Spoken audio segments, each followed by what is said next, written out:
শাসক দলের গ্রাম পঞ্চায়েত সদস্য থাকায় আক্রোশ ছিলই। আর সেই আক্রোশে সামান্য বাঁশ কাটা নিয়ে গণ্ডগোলের জেরে তৃণমূলের প্রাক্তন গ্রাম পঞ্চায়েত সদস্য এবং তার শাশুড়িকে মারধর করার অভিযোগ উঠল সিপিআইএম আশ্রিত দুষ্কৃতীদের বিরুদ্ধে। ঘটনাটি ঘটেছে মালদহের রতুয়া 2 নম্বর ব্লকের পুকুরিয়া থানা শ্রীপুর 1 নম্বর গ্রাম পঞ্চায়েতের শ্রীপুর এলাকায়। জানা গিয়েছে, আক্রান্ত প্রাক্তন তৃণমূল সদস্যা নূর সেবা খাতুন এবং তার শাশুড়ি সহায়তা বেওয়া বর্তমানে চিকিৎসাধীন। আক্রান্ত তৃণমূল সদস্যার অভিযোগ 2017 থেকে 2022 পর্যন্ত তিনি গ্রাম পঞ্চায়েতের মেম্বার ছিলেন। শাসক দলের সদস্য হওয়ায় এই নিয়ে এলাকায় সিপিএম আশ্রিত দুষ্কৃতীদের একটা আক্রোশ ছিল তার উপর।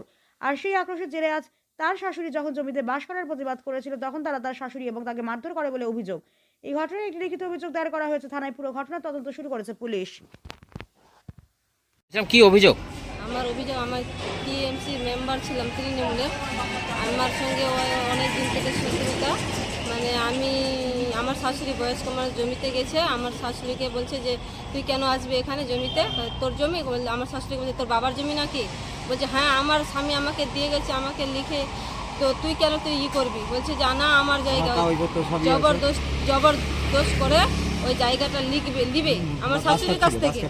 হ্যাঁ, আমার শাশুড়ির কাছ থেকে জবরদস্তি নিবে। বলছে আমি বলছে কাগজপত্র দেখাও। বলছে না, আমি কাগজপত্র আমরা দেখিয়েছি, গ্রামের বাসীর লোকজনকে কাগজপত্র দেখিয়েছি।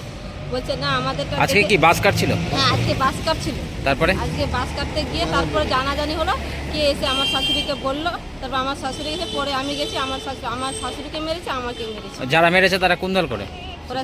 ওরা সিপিএম পার্টি করে। আপনারা? আমরা টিএমসি মেম্বার ছিলাম প্রাপ্ত, এখন টিএমসি পার্টি আমরা করি। আপনি যেহেতু তৃণমূল করেন, এটা কি আক্রোশ ছিল? হ্যাঁ। কতদিন ধরে ছিল? আমার অনেক দিন ধরে আমার সঙ্গে আক্রোশ ছিল। এই জন্যই কি মোটামুটি হামলা মনে করছেন? হ্যাঁ হ্যাঁ, এই জন্য। কি চাইছেন আপনারা? আমি শাস্তি চাইছি। আমার শাশুড়িকে কেন মেরেছে অভিযোগ করলাম আমি, যে বৃদ্ধ মানুষকে, ওর কেউ নাই, ওর ছেলে একটাই, আমার কোনো লোক নাই আমার সঙ্গে।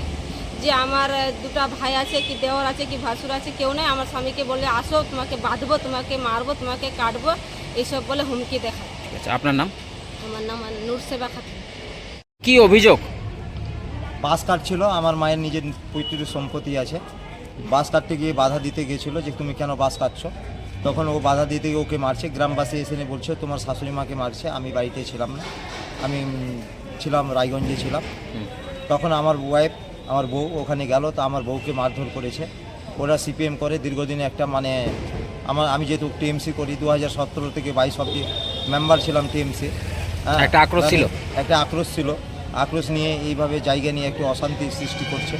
হ্যাঁ, কি চাইছেন এখন আপনারা? আমি আইনের দরবস্থা এবং আইনের কাছে আমি চাইছি যে যেন ওরা আইনে যে বৃদ্ধ মাকে আমার যে মেরেছে তার জন্য উচিত শাস্তি চাই। আমি শাস্তির জন্য আবেদন করছি। মানে আপনারা শাসক দল করেন বলে কি এর আগেও এরকম ঘটনা ঘটেছিল, মারধর বা অত্যাচার আপনাদের পরিবারে? এইভাবে হয়নি।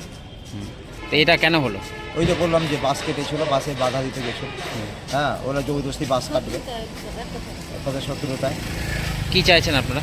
আমি আইনের দরবস্থা, আমার আইন যেন ওদের শাস্তি দেওয়া হোক। যেমন একটা বয়স্ক মাকে মেরেছে, আমার ওয়াইফকে, আমার বউকে মেরেছে। ঠিক আছে, আপনার নাম? আমার নাম ডাক নাম সঞ্জীব, ভালো নাম সমেদুর রহমান।